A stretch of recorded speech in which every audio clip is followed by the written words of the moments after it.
Yebo nginibingele babukele emakhaya lona nguvuso akhumalo sinithulela ke uhlelo olukhethekile lumayelana nelimi kakhulukazi ulimi lwesiZulu njoba ke izazi zezolimi zikholelwa ukuthi luyehla ulwazi kakhulukazi ngelimi zakuleli zomdabu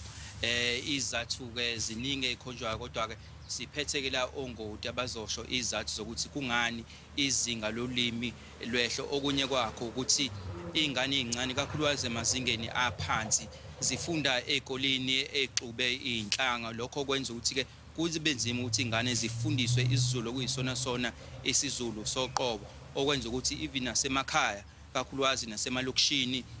emadolobheni kuba nzima ukuthi ingane zifunde ziphinde futhi zikhulume isiZulu soqobo. Namhlanje ke ohlelweni siphethe ongoti bezolimi esiphethe la udokotela uMpumelelo wakambatha umthiya bese siphethe la uMagadlela umnumzana uSipho Gamede bese ke ezophatha futhi ke udokotela la ubaba unakanjani sibiya sinamukele ohlelweni. Sanibonani balaleli. Siyabonga. Siyabonga kakhulu. Ake siqale kuwena mthiya la siyathola ukuthi ke ne mhlambe ngabe iziphi izathu ezibambekayo ezinobufakazi ekhombisa ukuthi ulimi lesiZulu hayi ukuthi liyashabalala kodwa lwehlelwa izinga. Mbulazi khona mawubheka kukhona lokho kuthiwa izibalo midanti baye bethi ke ngolimi lolu lokucela amatiye statistics ziyakhombisa ukuthi usukela cishe eminyakeni ngo-2011 kuza njalo sesiyehla amaphesenti ngoba mawubheka njengamanje isiZulu angithi sona vele sikhulunywa kakhulu kunazo zonke ilimi ekhona lapha eNingizimu Afrika kodwa mawusubheka njengamanje sesikhulunywa amaphesenti angama-20 nofala kahlana kuya ama-30 esehle cishe ngephesenti nesigamu endaweni bese bese ke sike sibheka nasemakhaya ukuthi kwenzekani emakhaya uthola ukuthi lentshisekelo yokuthi kukhulunywe ulimi nokuthi lisetshenziswe nje isiZulu sodwa ikhona ukuthi yehle kulula ukuthi ufike ekhaya laseMambatheni uthola ukuthi izingane zaseMambatheni zikhuluma isiNgisi zidlala ngesingisi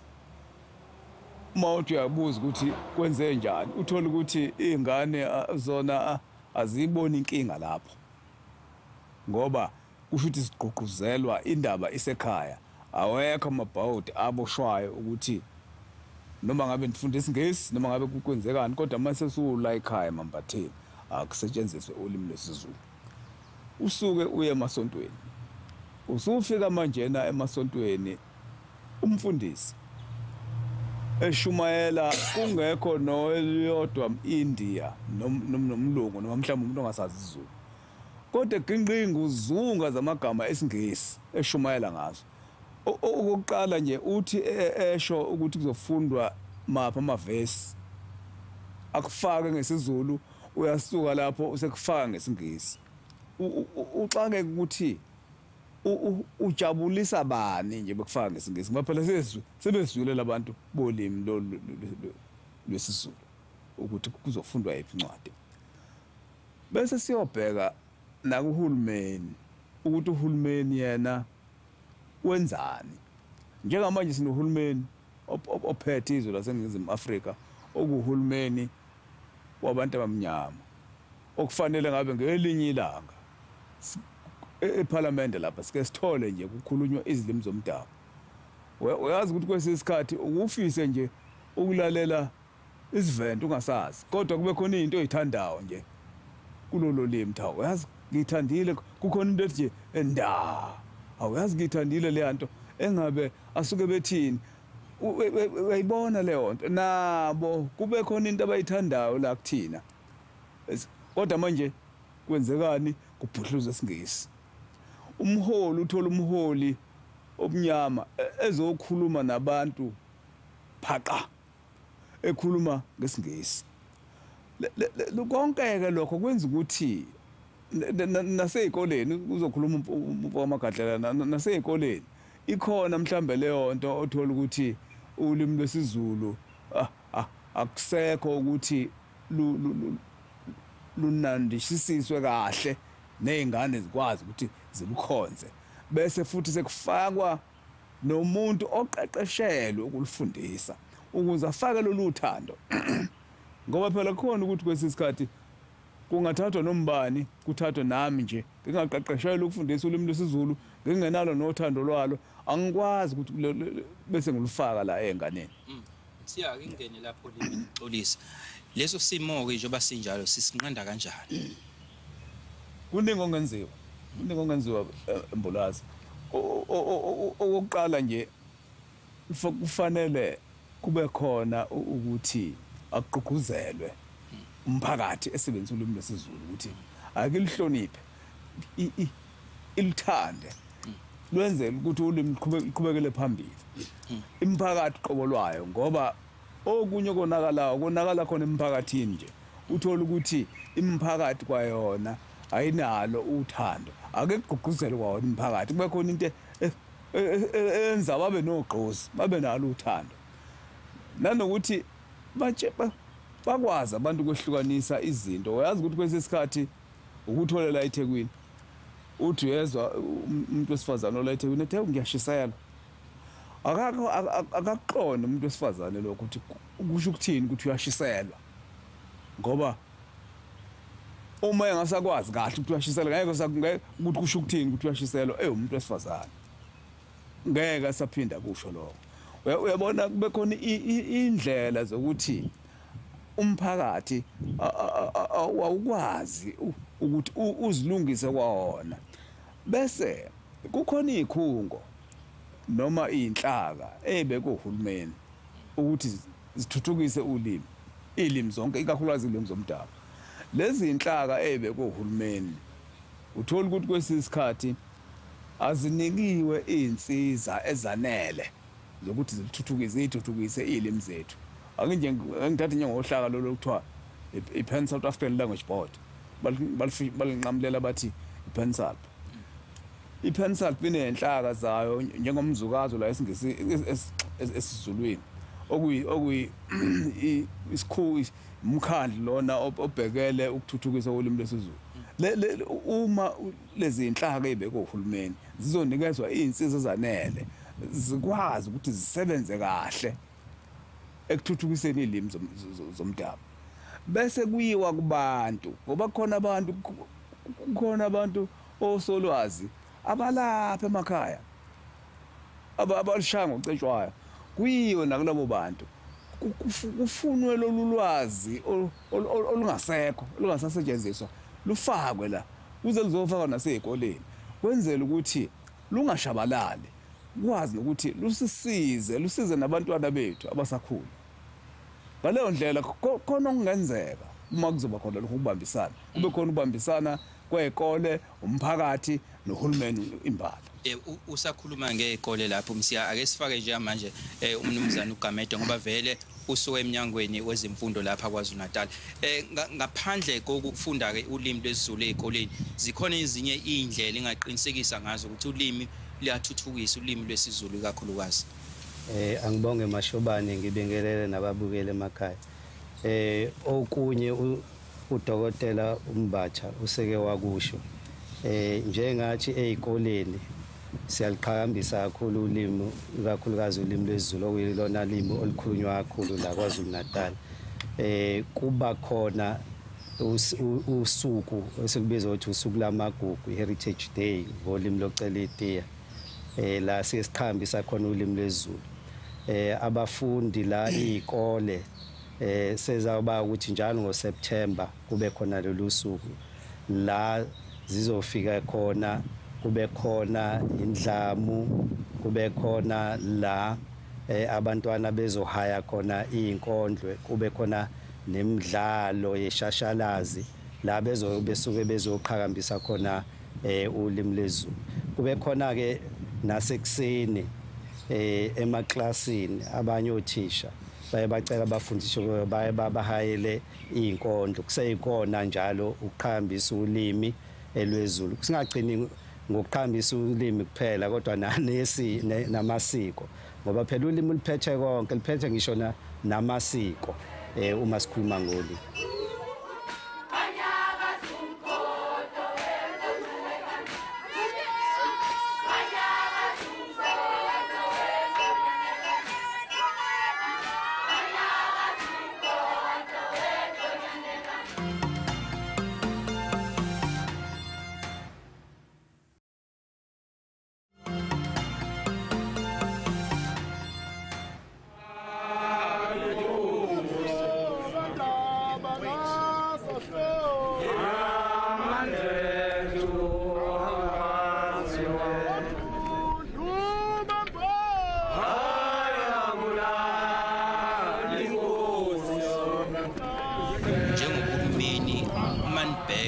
Abantu bayakwazi nokwamukela lokhu uhulumeni asuqhamona namasu eniqhamona uqinisekisa ukuthi ulimi nazi nezinhlelo enizenza uqinisekisa ukuthi liyakhula. Abantu bakwamukela kanjani lokho? Khona abantu emazingeni aphansi abanayo intshisekelo yokuthi bathole ulwazi bancele ogwansile kakho ulwazi enhlelweni uhulumeni aqhamuka nalo emqinisekiseni ukuthi ulimi liyathuthuka. Ngicabanga ukuthi Mashobane uma siyibambe ezikoleni siqale ezikoleni yila esobe sibambe kahle khona sikhumbule ingane isuke yini iwumkhiqizo womphakathi sikhumbule ukuthi la bantwana bazokhula baba abantu abadala uma sibaqale ezikoleni ngokuqhambisa ulimi bothe bebuyela emphakathini bebadala babe sebekwazi ukuthi hayi alukho ulimi olungcono kunolunye nalo lwesiZulu lubaleke kakhulu.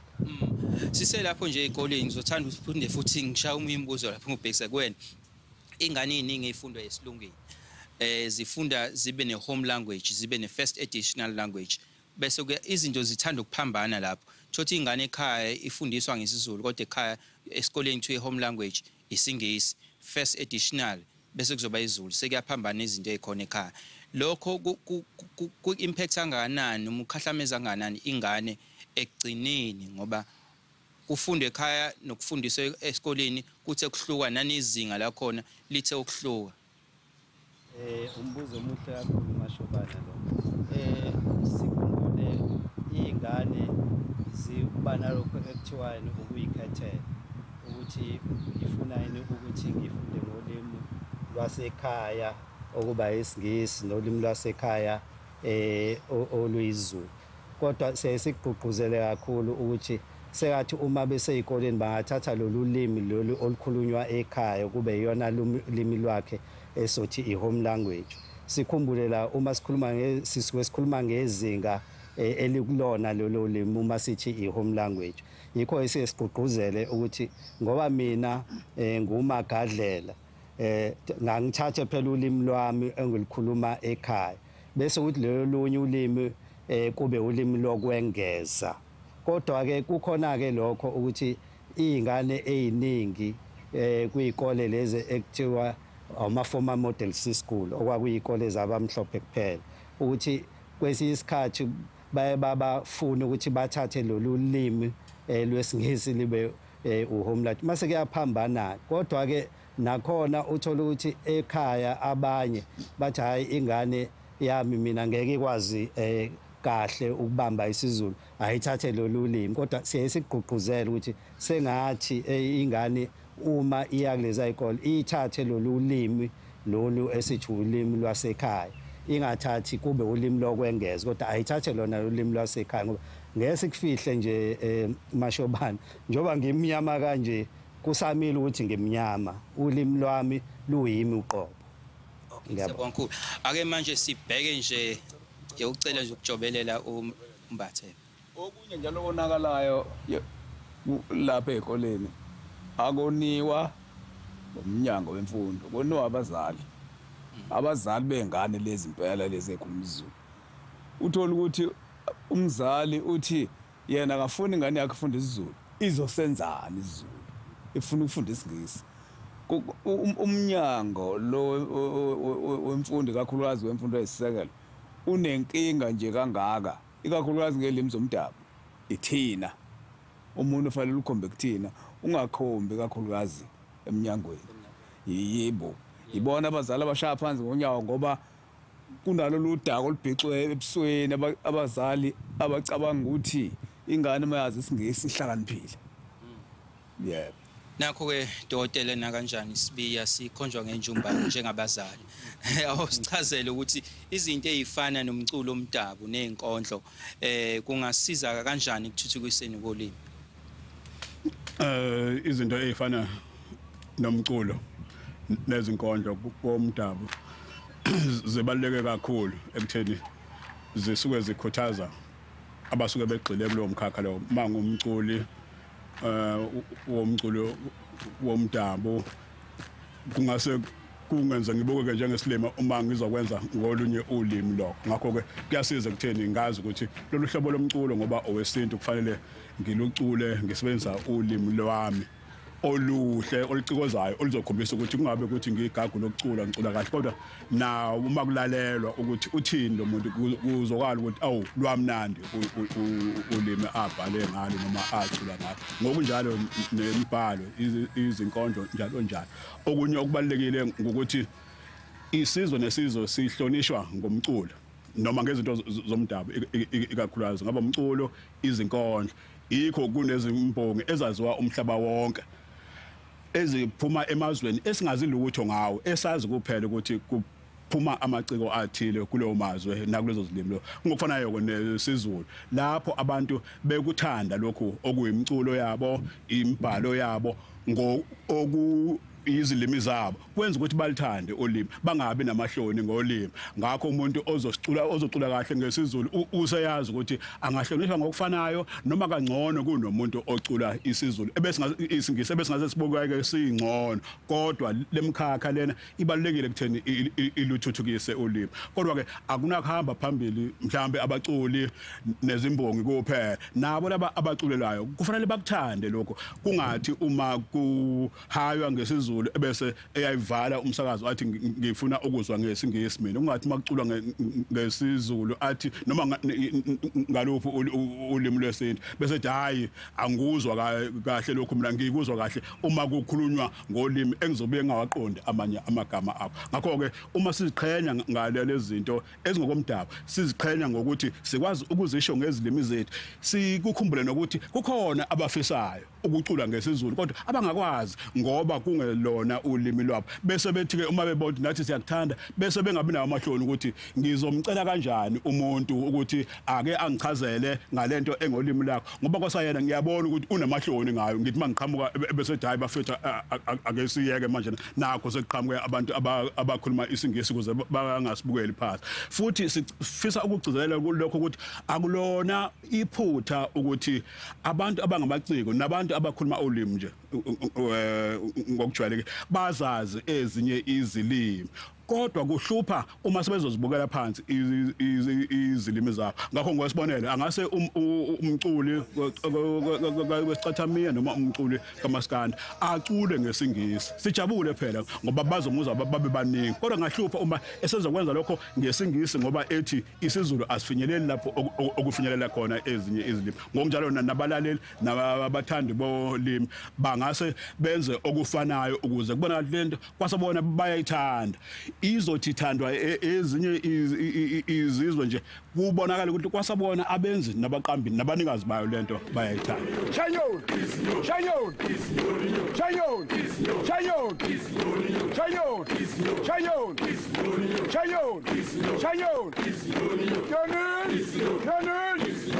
Yanun Yanun Yanun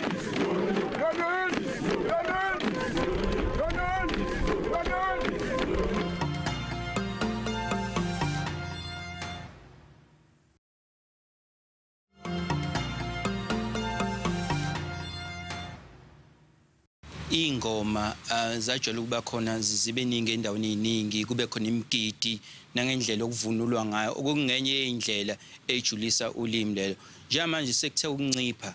ungathi lokho kuncipha kwalezo zinto imigido kanjalo nokuvunulwa emicimbini ethile kuyilimaza kangakanani ulimi nokulijulisa ngokunjalo mhlawumbe singase singasho ukuthi kuyancipha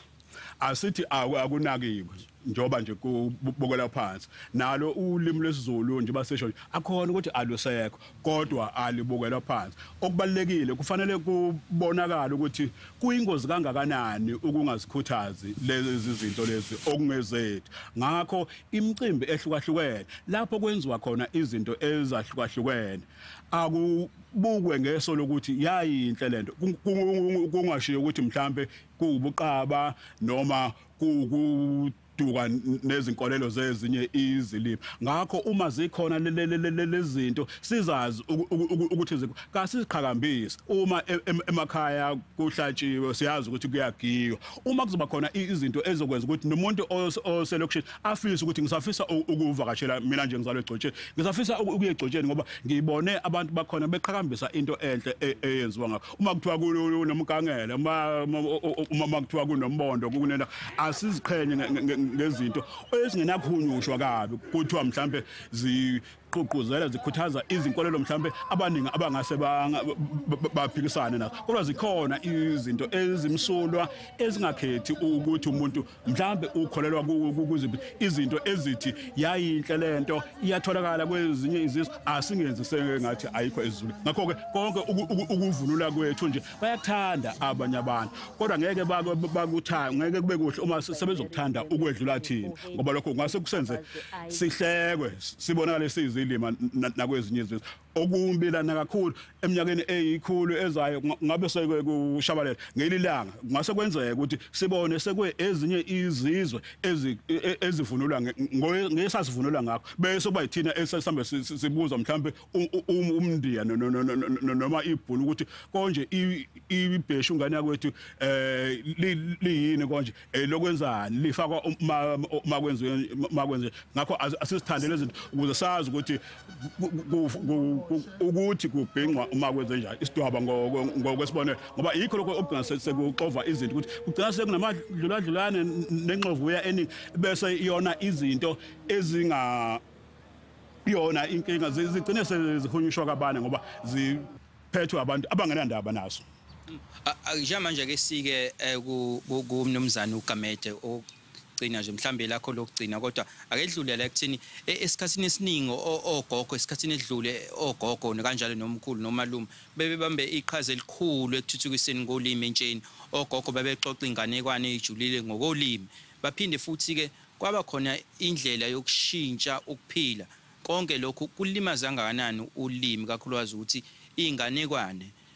ayisaxoxwa nezindaba ayisaxoxwa emakhaya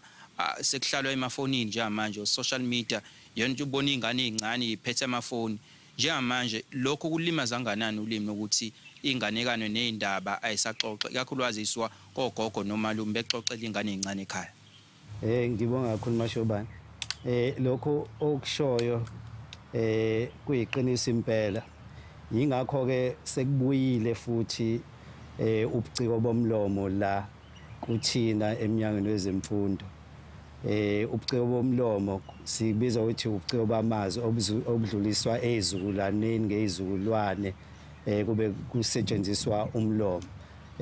okuyinganekwane izisho yizaga njalo njalo ukubala nje okumbala kuzosiza ke lokho ngoba izingane zizokuthola nala esikoleni ngokuthi uma kufundwa lokho sikhumbule lokho sikufundelani uma sifunda izaga amazwi labo obuhlakani osetshenziswa abantu abadala ngoba asizukubalekela lokho ukuthi yonke into esikhulumayo sisukela kuphi olimini sibakhuthaze nabantwana yikho sibakhuthaza nabo ukuthi othisha ukuthi bafundise ubuciko bani bomlomo ngoba kuzosiza kakhulu mina ngikhulele eMlazi ngikhumbula kahle ukuthi ngesikhathi kwasekuthi ngehora lesikhombisa ugogo njalo wayeka asibizele ndawonye siyohlala ndawonye asixoxeleke inganekwane asitshele nezaga nezisho kwakusiza kakhulu ngoba lokho kukusiza wena mntwana ukuthi kufaka ngisho inhlonipho ukuthi lokho ukwazi ukuthi oh kanti akufanele ngenze ukuthi ngoba kuzokwenzeka ukuthi ubukudlulisa ngani wedlulisa ngani ngomlomo esiza yini ulimi ikona ekwenza lokho lana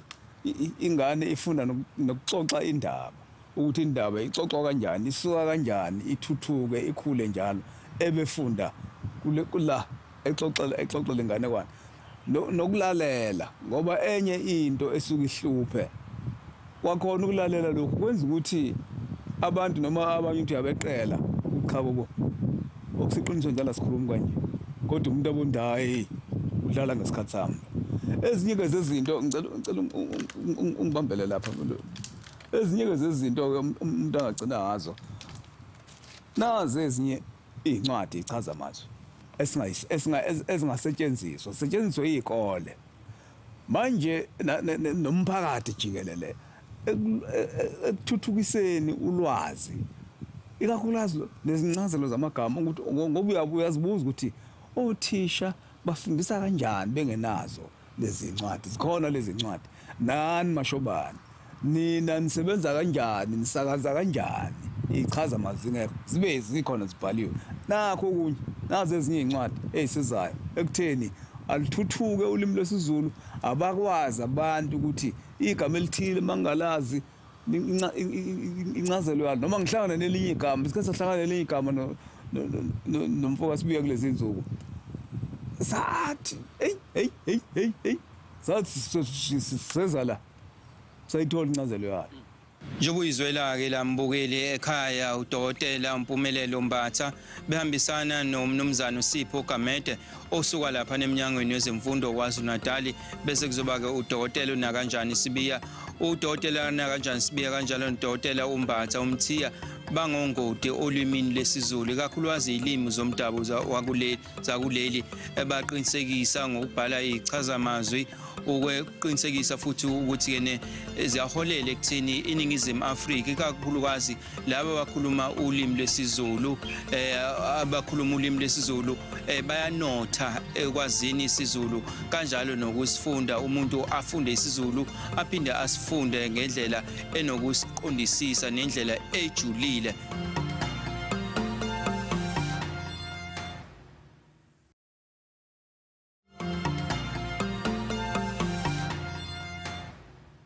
Sidlulela emkhakheni wezobuciko, sikhuluma la nomfoka Mpungose. Siyabonga sebhale inkondlo eziningi impela eqinisekisa ukuthi ulimi lesiZulu liyahlondlobala, uqinisekisa naye ukuthi ulimi lesiZulu alushabalali.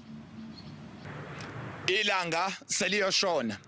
ilanga seliyozilahla kunina, njengoba kubheda nje mhlawumbe kuyolunga kelinye ilanga. Bathi ilanga limile alinyakaza umhlaba ophendukayo. Le mfundiso ngayithatha kwabaseNtshonalanga, kodwa bekungcono khona ngazi ukuthi liyaphuma liphinde lishona ilanga, ngoba ngihlala ngisethembeni lokuthi makubheda namuhla mhlawumbe kuyolunga ngelinye ilanga, kodwa imfundiso yaseNtshonalanga yangitshela ukuthi linye ilanga. Ngakho ngiyavuma linye ilanga lapho kuyoguquka khona amatafula zibuye emasisweni imncingi ngifuna uJabu uthi ngiqamba amanga, ngoba kungcono khona ngingaphucuzekile kodwa ngibe ngifuyile, ngoba engakaze ngilale ngingadlile. Ubufakazi nabo sesiyoyicela ivuthiwe, okubika ukuthi ezasendulo zayikade iphekile. Imfundiso nenhlonipho ngayifunda kumchile bayezalikazi namakhehla ayekade efundile. Bheka wena ukuthi kusize ngani ukuthi ufundile ubungafundisekile kuleli langa elingashoni. Owesimame usedayisa ngoqobo lwakhe kuzasimame, kazwaye ngathini umame sezilima ziyetsheni kukhula nokhula. Ngemuva sengiyofisa ukubona esiphethweni. Siyabonga Mpungose.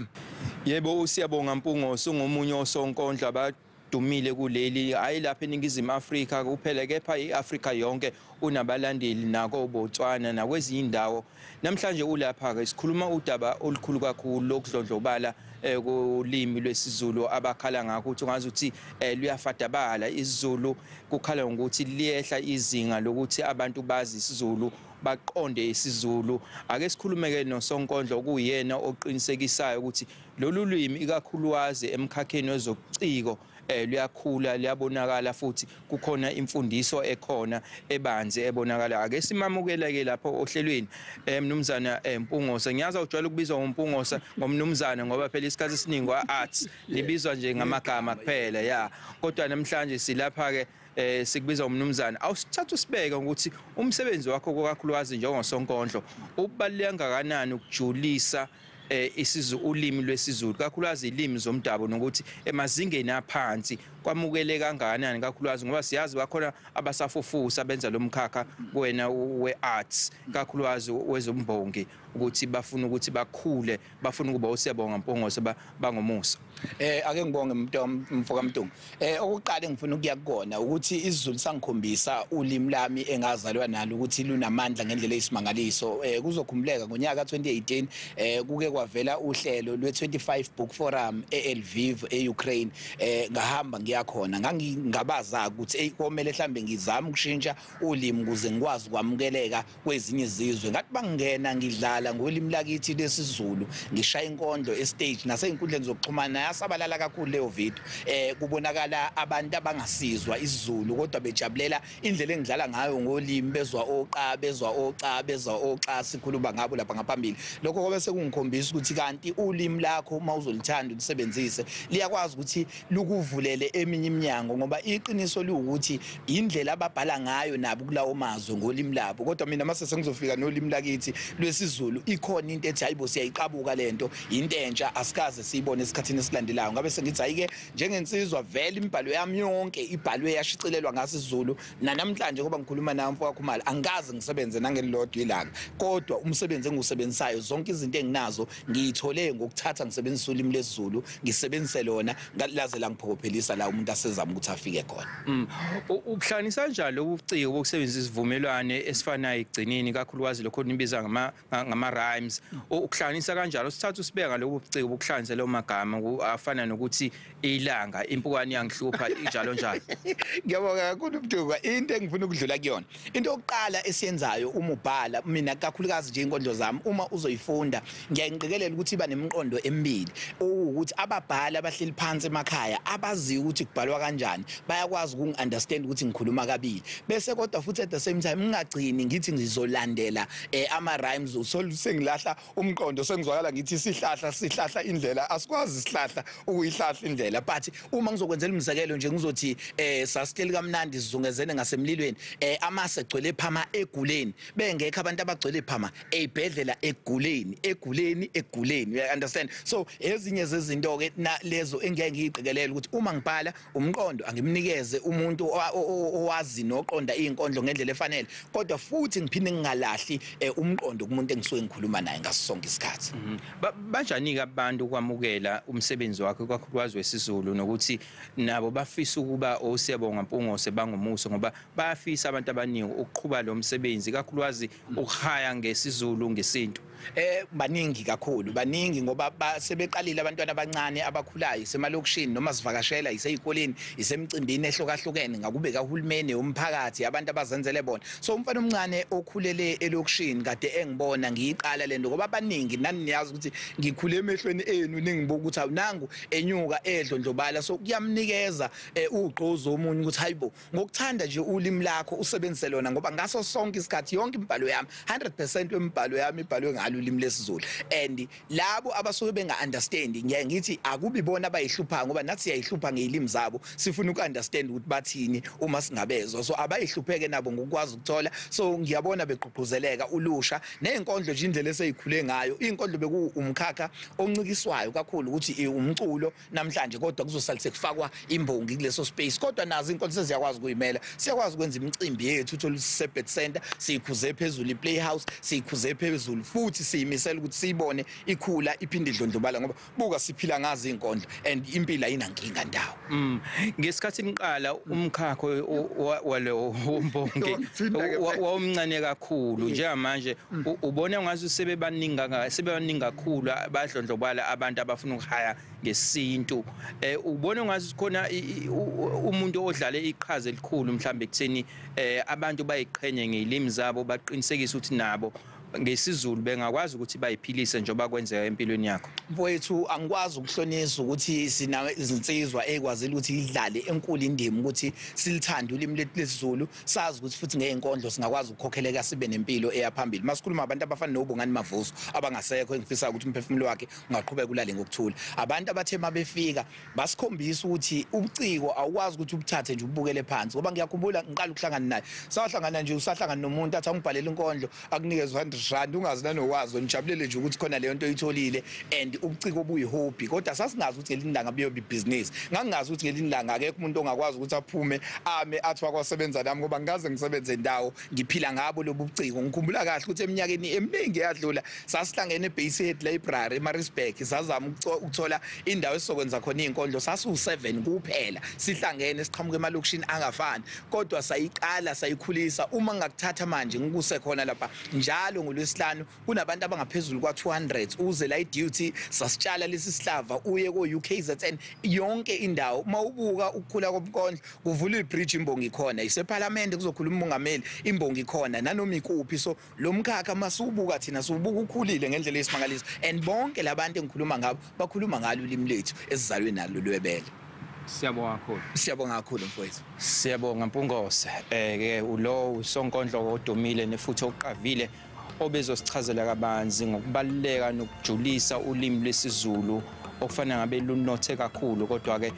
uma kusekhona izinsizwa efana nalezi eseyidlale nebambe iqhaza elikhulu zakhathula indima ebonakala iqinisekisa ukuthi ilimi lwesiZulu kakhulukazi emkhakheni wezobuciko isiZulu siyakhula.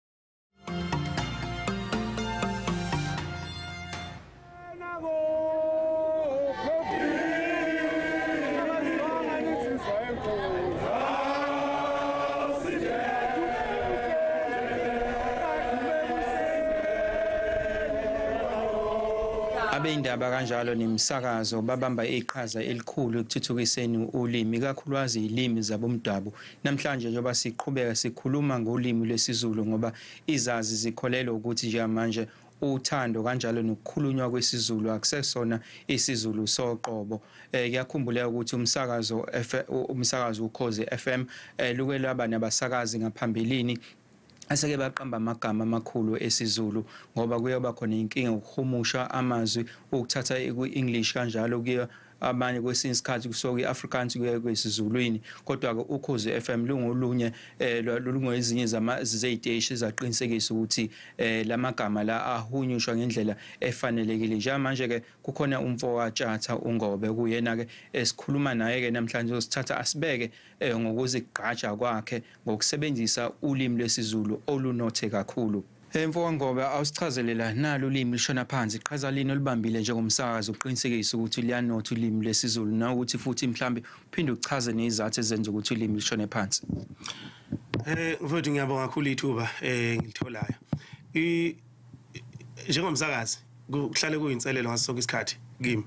ukuthi ngesiqiniseko sokuthi ulimi lwesiZulu alahleki futhi silikhuluma kahle lunje ngoba lunjalo. Ngicabanga ukuthi abalaleli kuyabajabulisa kakhulu lokho ngoba kunabalaleli abahlala eindaweni zasesilungwini abanye bahlala phesheya kwezilwandle abalalela umsakazo ukhozi abaye bathi mangabe sikhuluma kahle isiZulu sibakhumbuza ekhaya. Abanye abasenabazali kwangabantu abadala bebekhuluma kahle isiZulu so kwesisikhathi mawukhuluma umuntu ubone ngoba esebhala ku Twitter ukuthi uyazi ukukhuluma isiZulu ngqo sasikhulunywa ubaba ongasekho emhlabeni so ukubaleka ukuthi lento siyenze kufanele isuke emzweni ethu ngakho ke iqhaza silibambe kakhulu njengabasakazi uqinisekiseni ukuthi ulimi alilahleki ulimi alilimali. Inselele ekhona ke ezenza ulimi lubonakala eshona phansi njengoba abacwaningi besho baqinisile akulona iphutha. Izathu zalokho ukwanda kwesizukulwane samanje esikhulayo esifunde ezikoleni lezi ezazaziwa ngabamhlophe nalabo bolunye uhlanga lwamandiya kakhulukazi la eThekwini okwenza ukuthi ke manje isiZulu silahleke kule genge esakhulayo entsheni siyalahleka kakhulu ngenxa ukuthi njengoba befunda lapha yana yonke into bayifunda ngesilungu umuntu ugcina isiZulu mhlambe esekwazi ukusizwa nje kodwa noma ephendula akakwazi ukukhuluma nje azaqede umusha ukhuluma engazange azafaka ulimi lesingisi. Nanokuthi ke emakhaya kunemizi namhlanje osekhulunywa kuyisingisi kuphela. IsiZulu sasikhulunywa gogo kwakhona naye akasekho washona. mhlambe sasikhulunywa baba khona noma kweminye imizi sesaziwa abantu abadala kuphela isiZulu ingane ezincane ezikhula azisazi ngenxa ukuthi zifundiswa lapha ezikoleni zabamhlophe ngoba ngicabanga ukuthi lento ihamba kodwa nencindezelo incindezelo yathi mifika kwabonakala sengazi ukuthi abantu abamhlophe bangcono kunathi abantu bakithi bahungeka uyabona nje manje uma uthanda into zesintu uyavunula wenzani bakubuka ngenye indlela abanye abantu and ngiyajabula manje mangibuka ngoba ngifika la emsakazweni bengisemncane benginaminyaka u22 abantu ngokubamamangaza ukuthi hawu ingane engaka uncane ngaka kanti usakaza umaskandi uyayibonga emsakazweni uma ungene yabona nje kubethusa lokho ukuthi ngoba ngokwazi kwabo kufanele ngabe umuntu omdala owenza le nto leyo so ilento engiyishoyo ukuthi incindezelo yasilimaza thina ngoba sabona sengazi ukuthi ngcono mangabe okwethu sikubeka ngemuva ngoba kubonakala sathi akuphusile awuphucuzekile ngoba uthanda into zesiZulu uthanda isinto awuphucuzekile so ke babona kuyimpilo engcono ukuthi izingane zabo zikhuluma isilungu yabo so iyona ke into ke silimazayo kakhulu ke leyo hayi kancane emzemningi namhlanje isiZulu saziwa abantu abadala kuphela nabo abantu abadala ingane lezi abayizele bakhuluma nazo isingisi emakhaya uma ngabe ivakashele lezi ingane njengoba ikhulele emadolobheni nangu gogwayo le emtubatuba nangu umkhulu wayo mhlawumbe le kwamhlaba yalingana fanele ivakashe ngoDisemba sizotolikelwa ke manje ugogo akasazi isingisi fanele manje atolekelwe nangumzukulu wakhe la uzomdlalisa mthini ngoba mayivula umlomo nje umzukulu ukhuluma isingisi so iyona inkinga ekhona ke and uyabuka ukuthi masihamba isikhathi isizukulwane lesi sikhona esisakhuluma isiZulu nesabambelele kuso ngalenkathi sigoba nje kuyosalana yabo so kubonakala ngempela ulimi ulilimala kanti into mhlawumbe abazali abangayenza engcono ukuthi mangabe uyabona ngakhuluma noWashile Mhlophe ngithi mina mapholo ingane zakho zisikhuluma kahle isingisi kodwa manje nesiZulu futhi zisikhuluma kahle wathi hayi into engiyenza mina ngobe isilungu asigcina esikoleni bayazi la kwaNgcobo khulunywa isiZulu akhulunywa isingisi lawo magama wakhuluma mapholo bakimi kudala cishe ngo2006 nami ngayibamba leyo nto ngeziqiniseko sokuthi ingane zami nakuba ngihlala la esilungwini zifunda ezikoleni lezi zabamhlophe kodwa endlini ziyazi ukuthi kukhulunywa isiZulu mina ingane zami ziyazi ayikhulumi nami isingisi ngoba vele ngayifundela kwaNongoma enqaba yembube ngingakhuluma ngesithini isingisi nalezi ezifundela uyabona so bayazi abazali kufanele baqiniseke ukuthi yebo ayifunda ingane la ifunda khona ngoba bafuna imfundo engcono kodwa asingakulahli phela kwakithi ingane ayizazi ukuthi ubani yeah uselapho nje ngaphambilini ukukhuzela intombi kwakuyinto enkulu leyo njengamanje kusekhona izinkundla zokuxhumana yonke into isiyashesha kakhulu iyayibaleka kanani ubuciko bomlomo ukukhuzela intombi ositshele mhlambe ukubaleka ukukhuzela intombi ngaphambilini into engasenzeki njengamanje esikhathini siphila kuso ukukhuzela intombi kukhombisa ukuthi uyayibona uyayibingelela ukuze ngoba ngokwemvelo umuntu osifazane uyathanda ukunconywa ma intombi ikhula emakhaya siqala ziba amaqhuma mponjwana insizwa seyiqala seyishaya amakhwela seyibingelela iyo kuyo lento intombazane ijwayela uyabo so uma ngabe insizwa ikhuzela dudlu kekela keketaba zonke zangikekela intombi enqomnyamazane sikhona mayisiqomile zalabantu zebantwini uyabo so ke nongena basket uyayidla inyama nongena inkomo yangena emarket njalo njalo uyabo okuthiwa nongena inkomo uyayidla inyama nongena basket uyangena emarket amagama lawa ayisuke ekhombisa ukuthi insizwa ithi ngiyakubona ntombi ukuthi umuhle noma ingahlosile ukushayela